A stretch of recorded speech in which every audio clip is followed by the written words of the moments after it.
Above Cirrus from Pure Reason Revolution. You know, sometimes I just can't think of anything exciting to say at the beginning, so I'm just diving right in. So for those of you that don't know, Pure Reason Revolution is a kind of like a modern / contemporary progressive rock band from the UK. They got their start in 2003 and put out one of like the groundbreaking progressive rock albums from like the mid 2000 with The Dark Third. This one just came out of nowhere for me and blew me away.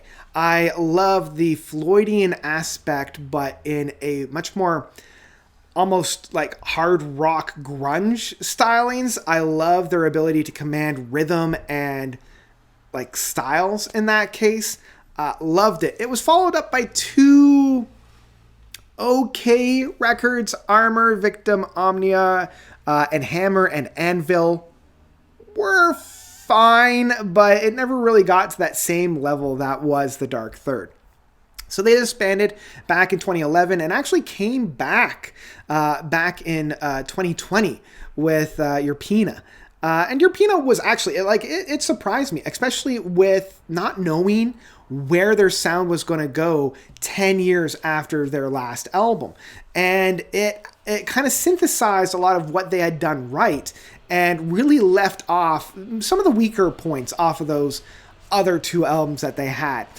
It was a great time. It landed on my top 10 of 2020. And yeah, I was excited to hear more from them. So 2 years after, if you can believe it, we have now Above Cirrus. And Above Cirrus takes the idea of, like, Cirrus is the final kind of cloud formation when you're looking at the different layers of clouds in Earth's atmosphere. You know, they're the highest of the high. And if those are the highest of the high, what's higher than that? What's above Cirrus? And that's kind of like the overall concept of this. It's going beyond, it's going off the map. And in some respects, it really does succeed, especially with like the first track of our Prism. It starts off with a bang. It hits hard. It reminds me of some of the more harder parts from The Dark Third, and it hits the ground running and bleeds right into A New Kind of Evil. So these two tracks make up about 11 minutes worth of music that really hits hard and never lets go. Then we come into the third track of Phantoms, and I'm liking the newer style that they're trying with this in terms of like the rhythm section in this. It's almost like this marching band style of rhythm, but it's very electronical. Like you can tell that it's very artificial, unless like the guy is a machine when they actually go about doing it. And I like the overlay of vocals off this track. I'm loving the overdubs that we have on here. It's a lot more airy and a lot more almost hypnotic in that case. And even though on the surface it starts off as more of like a modern pop band that you would get from like a Coldplay, they very quickly shove that off once we get into the track proper for something much more heavy, something a little bit more menacing in that case. The next track of Cruel Deliverance is fine. Like, I like some of the darker overtones that we have on here. I'm loving the very rhythmic get up and go aspects of this. I do love how they're able to construct and really build the track up. You know, they really take their time to construct the track and allow it the breathing space that it needs. You know, this is something that like Porcupine Tree would do with some of their earlier albums, like The Sky Moves Sideways. But I mean, this track is less than 7 minutes, but it feels like it's well into the 8-minute mark. Then the sixth track comes in, Scream Sideways. And this one by far is my favorite track off of this album at 10 minutes.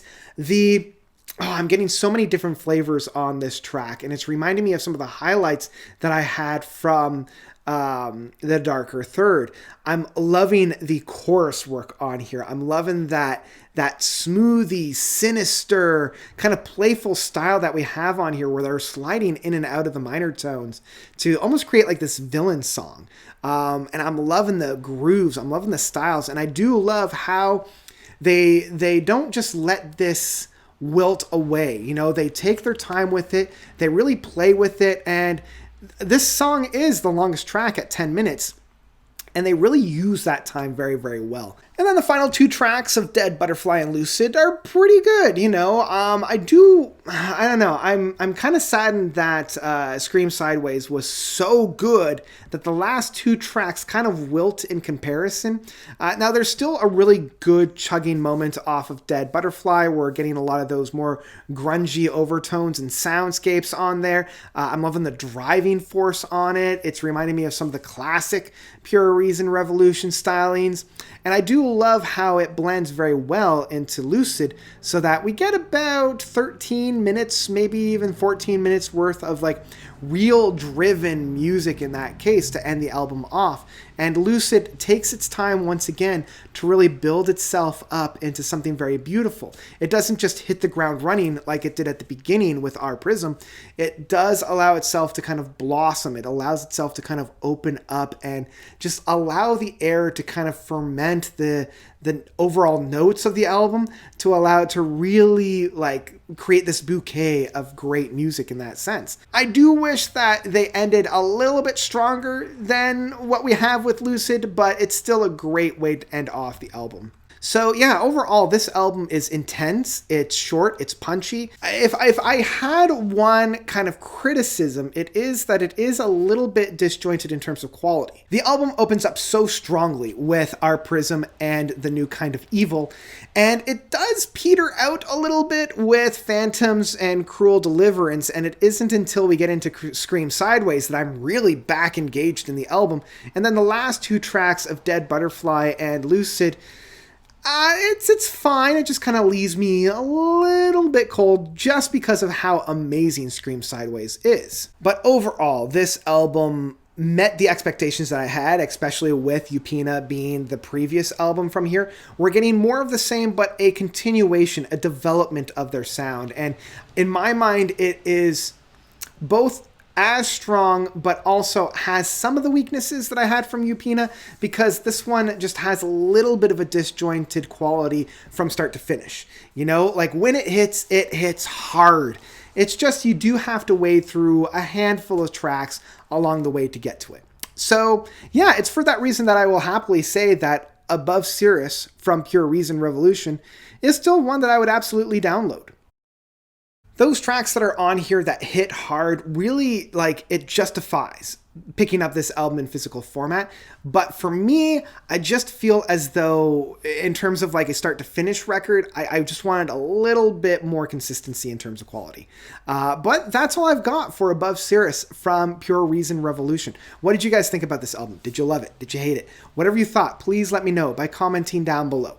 And that's all I got for you today. So thank you so much for watching. As always, you guys are definitely the best. And until next time, notes out.